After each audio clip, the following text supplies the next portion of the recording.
오늘 맥주감사 예배 나오신 여러분 주님의 이름으로 환영합니다. 오늘 하나님께서 여러분의 심령과 가정에 하늘의 신령한 것과 땅의 기름지고 풍성한 것으로 갑절로 채워주실 줄로 믿습니다. 요즘 우리들을 기쁘게 하는 소식 가운데 하나는 미국 메이저리그 야구에서 눈부신 활약을 보여주고 있는 류현진 선수입니다. 이틀 전에 류현진 선수가 샌디에고 파드리스 팀을 상대로 10승을 달성하면서 좋은 성적으로 마쳤습니다. 매스컴에서는 9수를 벗어났다고 했습니다. 정말이지 10승 고지에 올라서는 것이 참으로 힘들었습니다. 9승을 이루고 10승에 도전하기까지 5번의 도전 끝에 얻은 값진 승리였습니다. 지난달 북미 인디언 선교회 목사님들과 선교지를 돌아보고 LA로 돌아왔는데 우리가 묵었던 호텔에서 10분 거리에 LA 애너하임 에인절스 구장이 있었습니다. 그리고 그날 류현진 선수가 원정 경기 등판하는 날이라는 사실을 알았어요. 후배 목사님들이 광문하면서 이런 경기는 꼭 봐줘야 한다고, 목사님들 류현진 군 신방 가자고, 직장 신방 가자고 회장 목사님을 졸랐고, 그래서 회장 목사님이 표를 구해서 에인절스 구장으로 갔습니다. 머리털 나고 저는 두 번째 가는 야구장이었습니다. 첫 번째는 제가 군목 시절 제가 졸업한 춘천고등학교 야구팀이 봉황기 야구 4강에 올랐을 때, 그때가 금요일이었는데 군인 가족들과 속회 모임이 있었는데 취소하고 동대문 야구장으로 올라갔던 때가 있었습니다. 어떻게 속회를 드립니까? 모교가 4강에 올랐는데, 이게 날이면 날마다 오는 기회가 아닌데. 근데 그날 우리 팀이 졌습니다. 저는 사실 이번에도 가고 싶은 마음이 없었습니다. 제가 여러분 아시다시피 스포츠를 썩 즐기는 그런 편이 아니라서. 또 제 징크스가 뭐냐 하면 제가 보는 경기는 꼭 우리 팀이 져요. 이상해. 그래서 야구도 그렇고 축구도 그렇습니다. 선교사 시절에 이 애리조나 다이아몬드백스의 김병현 투수가 있었는데 체이스 필드 거기 갈 일이 많았고 함께 동역하는 김성곤 장로님이 표를 사놓고 목사님 내려오시라고 같이 보러 가자고 했는데 제가 안 갔던 이유는 제가 가서 보면 질까봐 한 번도 안 갔었어요. 제가 그날 목사님들께도 그랬습니다. 나는 안 간다고. 내가 가면 이 경기 류현진 진다고. 내가 가면 안 된다고. 여러분, 전 안 가려고 그랬습니다. 믿어주십시오. 전 정말 안 가려고 그랬어요. 근데 그날 류현진 선수가 6이닝 동안 1이닝으로 잘 던졌어요. 10승 승리 투수의 요건을 갖추고 마운드에서 내려왔는데 7회에 등판하지 않길래 제가 목사님들에게 빨리 가자, 이겼을 때 빨리 가자고 그랬습니다. 그래서 7회부터 보지 않고 카톡을 탁 서둘러 구장을 빠져나오는데 이게 애너하임 에인절스 구장 아닙니까? 갑자기 우와! 우리가 구장을 빠져나오기도 전에 우와! 그러는 거에서 뭔가 그러고 막 가봤더니 불펜의 난조로 10승을 날리고 말았습니다. 제가 얼마나 돌아오면서 제 자신을 자책했는지 몰라요. 거 봐라, 내가 뭐라 그랬냐? 내가 와서 지금 현진이가 못 던지지 않냐? 모두가 다 내 잘못이다. 그런데 이번에 10승을 이뤘습니다. 빅리그 통산 50승.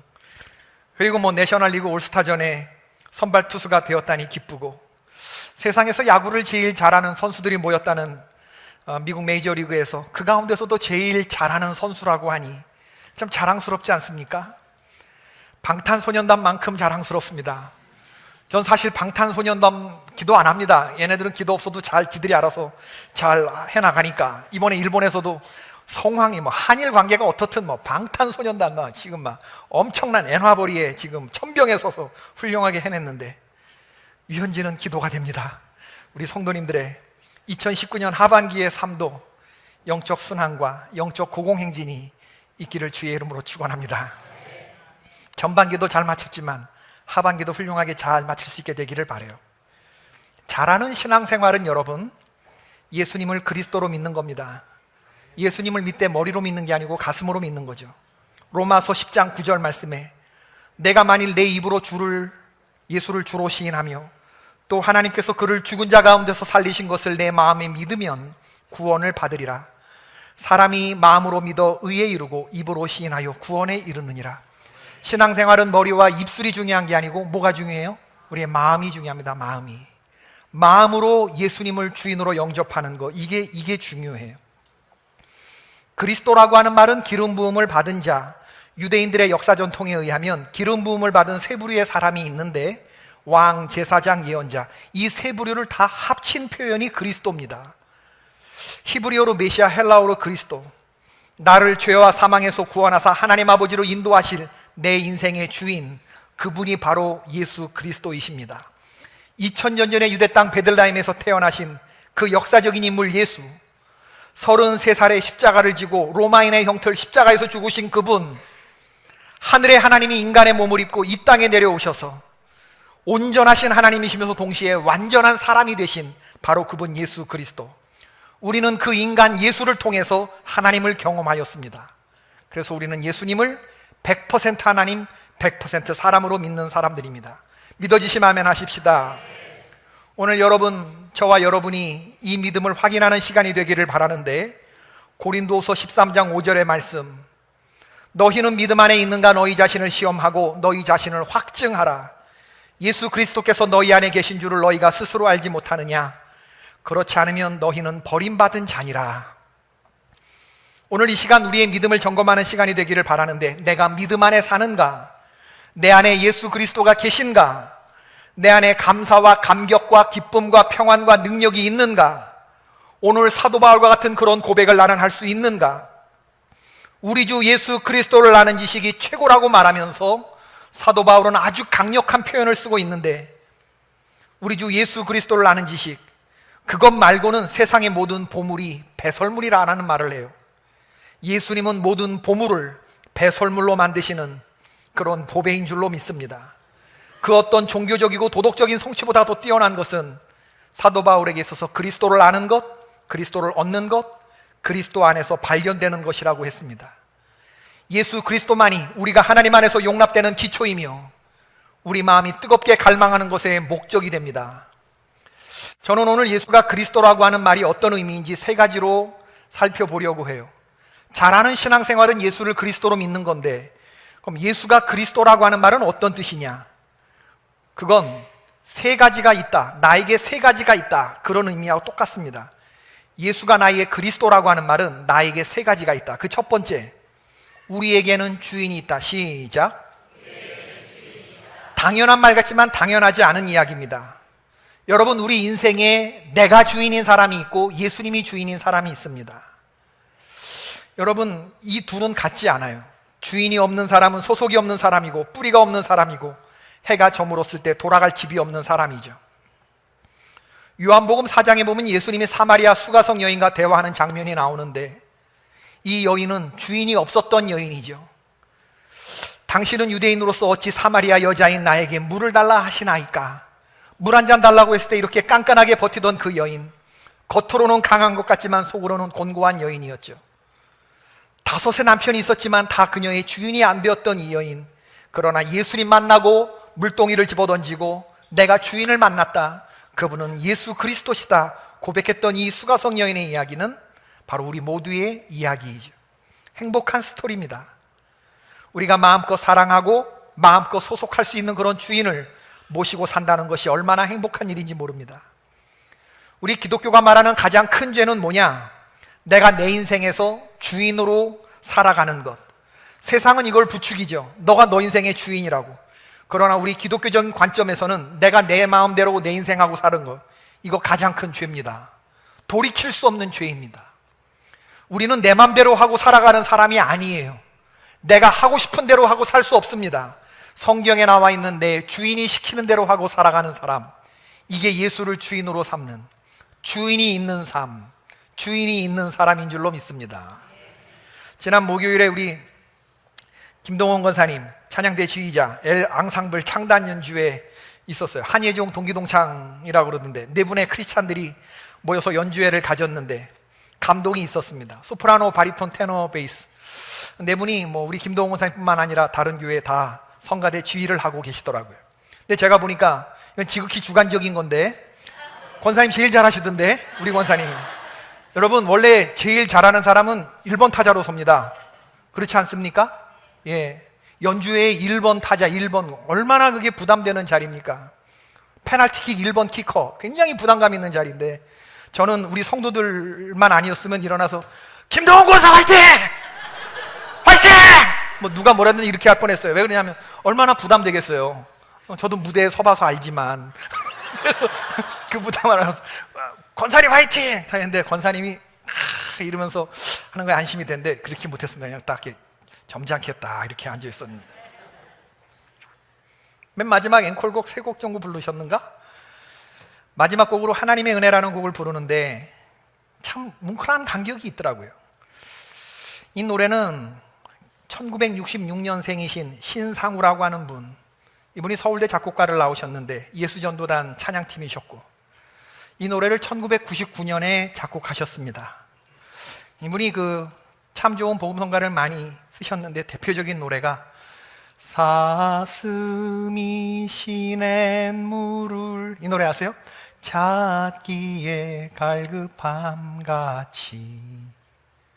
내 영혼이 주를 갈망하나이다, 이런 찬양을 만드신 분인데, 이분이 어느 날 찬양을 하다가 나의 나 된 것은 하나님의 은혜다, 내가 지금 여기 있는 건 하나님의 은혜다, 이걸 느낀 거를 같은 찬양팀에 있는 작사하시는 조은하 씨하고 이 마음을 나누었고, 이 얘기를 들은 조은하 씨가 그 다음날 가사를 써서 이 신상우 씨에게 보여주었고, 이 가사를 보는 순간 하나님의 은혜로 충만했고, 정말 내 생명 다른 날까지 하나님의 은혜로 살아야겠다는 다짐을 하게 되면서 필이 딱 왔던 노래.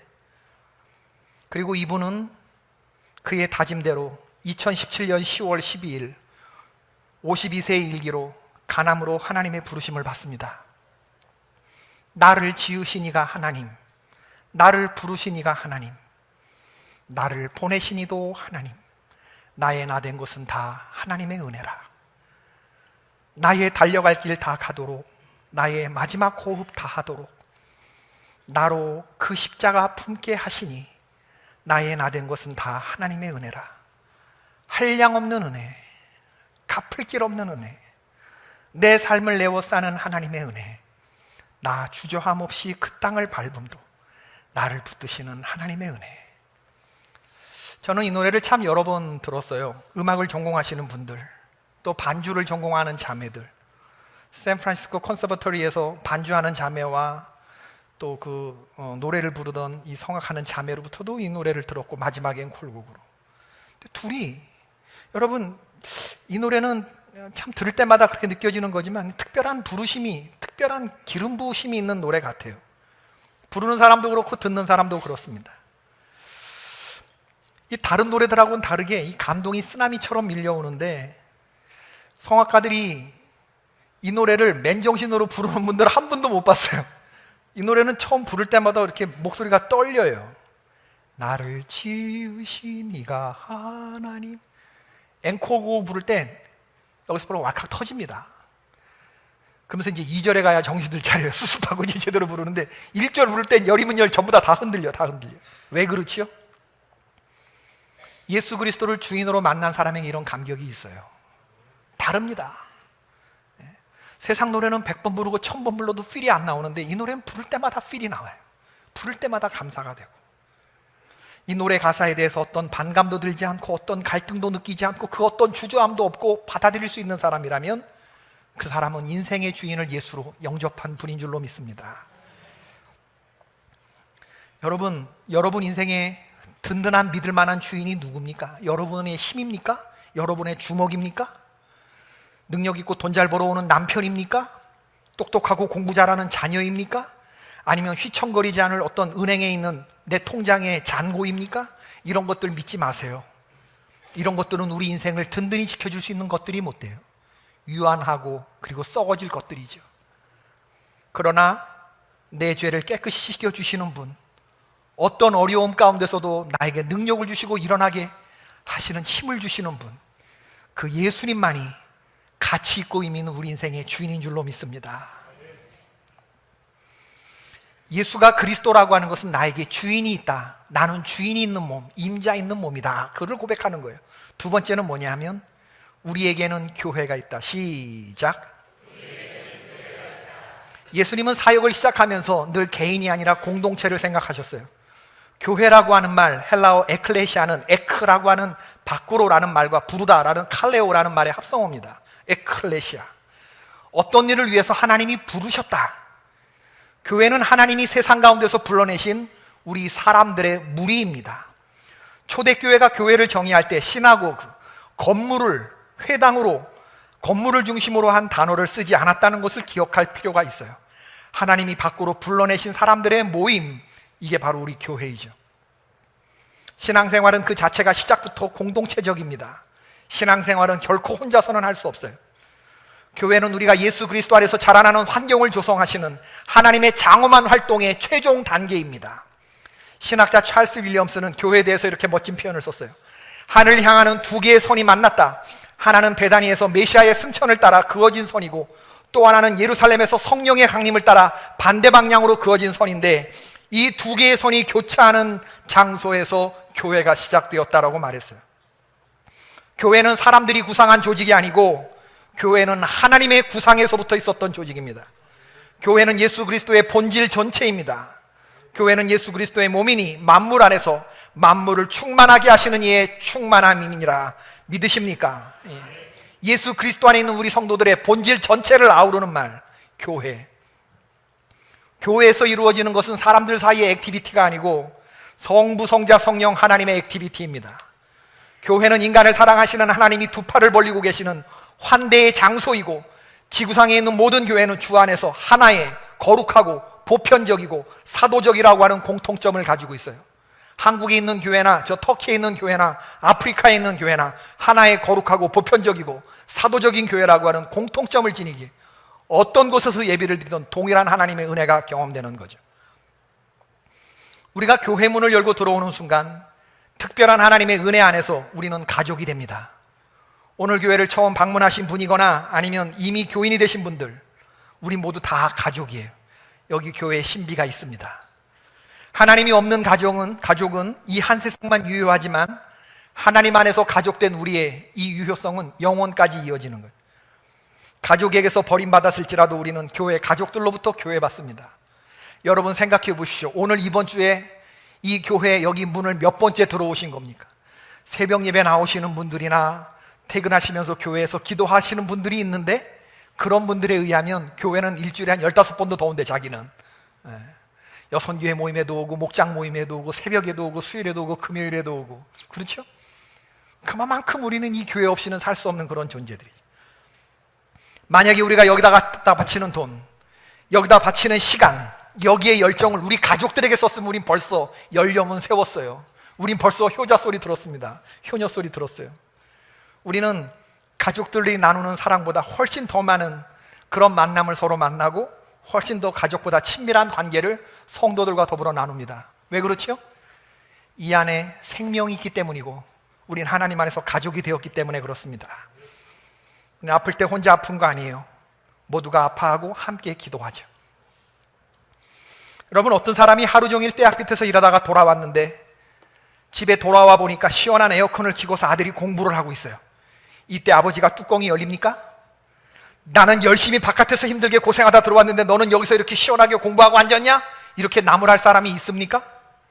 없습니다. 왜 그렇죠? 가족이기 때문에, 사랑하는 아들이기 때문에. 그런데 목사님이 예배 마치고 교회 옥상 정리를 위해서 좀 자원자들은 올라오시라고 청소를 같이 하자고 했습니다. 어떤 집사님이 올라갔는데 목사님은 그렇게 광고해놓고 목사님도 안 올라오고 자기밖에 없었습니다. 누군가 올라오겠지 하면서 청소를 하는데 하다 보니 아무도 안 올라왔어요.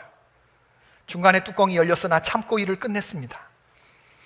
일을 마치고 내려가 보니 아니 이것들이 시원한 에어컨 밑에서 커피 마시면서 노닥거리고 있어요. 뚜껑이 열립니까? 안 열립니까? 뚜껑이 열리는데 왜 뚜껑이 열리나? 아직 이 사람들이 내 가족처럼 생각되지 않기 때문이죠. 여러분, 바로 그 순간에 마음을 복되게 간직하시기를 바랍니다. 내가 수고한 대가로 저분들이 쉰다, 이렇게 생각할 수 있어야 되죠. 다른 사람을 탓하지 말고 아직 교회 성도들을 내 가족으로 받아들이지 못하는 나의 부족하고 모자란 점, 연약한 점을 회개할 때 그 성도가 좋은 성도인 줄로 믿습니다. 아멘. 네. 저를 따라해 보시죠. 나는 공사 중인 성도다. 너도 공사 중인 성도다. 네. 나도 그렇고 너도 그렇습니다. 우리는 모두 공사 중의 특징이 뭐냐 하면 통행에 불편을 끼쳐드린다는 거죠. 우리가 서로에게 불편을 끼칠 수 있는 존재라는 걸 받아들여야 돼요. 이걸 쿨하게 인정할 줄 아는 사람이 교회 생활 잘하는 사람입니다. 저 때문에 여러분 불편하시죠? 여러분 또 저 때문에 불편하시고, 저도 여러분 때문에 불편하고, 당신 나 때문에 불편하고, 나도 당신 때문에 불편하고. 그렇지만 우리가 피차에 불편만 끼치는 존재냐? 그렇지 않습니다. 공사가 끝나면 깨끗해질 거예요. 발전될 거예요. 좋아질 거예요. 공사는 좋아지자고 하는 것입니다. 우리의 마지막은 깨끗해질 거고 좋아질 겁니다. 그때를 기다리면서 용납과 관용이 우리 가족들 안에 흘러야 하죠. 용납과 관용이란 상대방을 더 잘 사랑하기 위해서 잠깐 내 생각을 보류하는 것입니다. 이제 이번 달에 유치부, 유년부, 초등부 여름 성경학기가 시작되는데, 그리고 청소년부, 청년부 여름 수련회가 또 8월 달까지 이어지고, 이 친구들은 우리 교회의 미래입니다. 우리 교회 가족 중에서 가장 중요한 애들이라고 할 수 있어요. 여러분, 우리 자녀들은 우리 부모들이 살아가는 이유입니다. 어른들이 살아가는 이유예요. 근데 예전에 섬기던 교회에서 어떤 분이 말씀하시는 것을 듣고 제가 깜짝 놀랐던 적이 있는데, 교회 학교요? 에이, 돈 안 되는 것들, 이런 얘기를 하시는데, 우리 교회 얘기 아니에요. 예전에 있던 교회 어떤 분인데 깜짝 놀랐어요. 도대체 그분의 영성을 의심하지 않을 수 없었습니다. 어떻게 합니까? 얘네들이 앞으로 돈이 될지 안 될지. 여러분, 이건 정말 앞에서 남고 뒤에서 엄청나게 이런 엄청난 발언이라는 걸 본인이 그걸 모르고 있어요. 여러분, 우리 자녀들은 앞으로 이 교회를 책임지고, 그리고 우리 부모님 세대를 업고 뛸 그럴 자녀들 아닙니까? 교회가 할 수 있는 가장 확실하고 가장 중요한 투자 가운데 교회를 책임지고 나아갈 차세대를 세우는 투자, 이건 가장 중요한 투자입니다. 어떻게 교회 학교 꼬맹이들, 에이, 돈 안 되는 것들, 어떻게 이런 말들을 할 수 있는지 모르겠어요. 저는 이번 달에 계획된 모든 교회 학교 여름 행사 중에 하나님이 우리의 아이들에게 특별한 은혜를 주시길 주의 이름으로 축원합니다. 우리 기독교의 미래를 책임지고 나갈 차세대 꿈나무들이 훈련되는 시간이에요.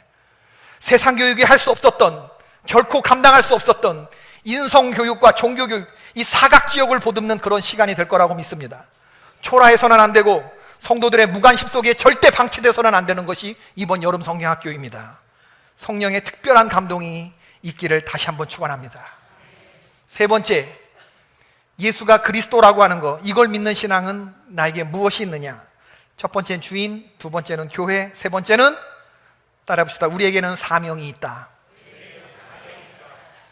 예수를 그리스도라고 믿는다는 것은 그 기저에 나에게 사명이 있다 하는 말입니다. 나를 부르신 이가 너무나 중요하고 그분의 지위가 너무나 지대하기 때문에 그분이 맡기신 일을 생명을 바쳐 수행하는 것, 이게 사명이에요. 일보다 더 강력한 개념입니다. 영어로는 미션인데, 이 사명이라고 하는 건 콜링, 소명, 주인이 나를 부르셨어요. 부르심. 그리고 이 부르신 자에게 맡겨주신 과업, 이게 사명이에요. 미션. 그러니까 주인이 크게 고백될수록 우리의 사명은 더욱 분명해지는 거죠. 주인이 무엇을 기뻐하시고 무엇에 관심이 있는지를 아는 만큼 그 종들의 일은 분명해지는 겁니다. 그리고 사명의 주요한 특징, 지속성과 대가지불. 한두 번 해보다가 관두는 것이 아니고, 어렵다고 관두는 것이 아니고 완수할 때까지 계속해야 하는 이 지속성, 그리고 이 사명 완수의 길에서 어떤 고난이 닥치더라도 기어이 나는 이 임무를 끝내리라, 이렇게 결심하는 것, 이 지속성과 대가지불이 이 사명자의 가지고 있어야 할 자세이죠. 그럼 우리의 주인인 예수 그리스도가 우리에게 명령하신 주인의 지엄한 명령은 뭐냐? 두 가지입니다. 첫 번째 뭐예요? 이거 대답하셔야 돼요. 주인의 명령, 첫 번째 따르면 선교하라, 두 번째 사랑하라. 우리 주보 앞에 써 있잖아요. 주보 앞에, 주보 앞면에 선교하라, 사랑하라. 주보를 볼 때마다 여러분 그거 생각하셔야 돼요. 그래서 지도가 나와 있는 겁니다. 우리 교회 지도에 너희는 가서 모든 족속으로 제자를 삼으라 라고 하는 것이, 이게 주인이 우리에게 주신 명령이에요. 이걸 완수해야 돼요. 우리는 완수하는 방법 세 가지인데, 우리가 직접 선교사로 가든지, 우리가 안 갈 거면 선교사를 보내든지, 아니면 여기서 기도로 후원하든지, 셋 중에 하나는 해야 돼요. 셋 다 하면 더 좋고. 아멘이십니까? 모든 족속으로 제자를 삼으라는 게 이게 주인의 명령이고, 두 번째는 내가 너희를 사랑한 것 같이 너희 서로 사랑하라는 거예요. 사랑할 수 없는 사람조차 사랑하라는 겁니다. 형제를 위하여 목숨 버리는 사랑을 해야 너희가 내 제자인 줄 세상이 알 거라고 하시는 말씀. 사랑할 수 없는 사랑을 사랑하라는 거예요.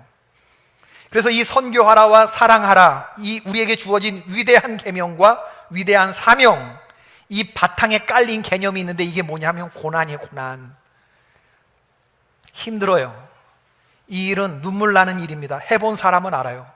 선교를 해본 사람과 사랑할 수 없는 사람을 사랑해보는 사람은 알아요.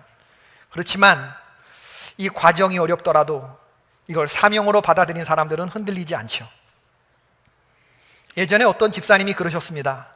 북쪽 추운 지역에 선교사로 가시는, 북극 지방에 선교사로 가시는 분의 이야기가 다큐멘터리 방송으로 되었는데, 본인의 몸에 이렇게 참 잘 걸을 수도 없는 불치병이 있는데도 불구하고 그런 몸을 끌고 썰매를 타고 갯썰매를 타고 또 걷고 그러시면서 그 추운 북극 선교지로 가시는 것이 참으로 감동적이었다.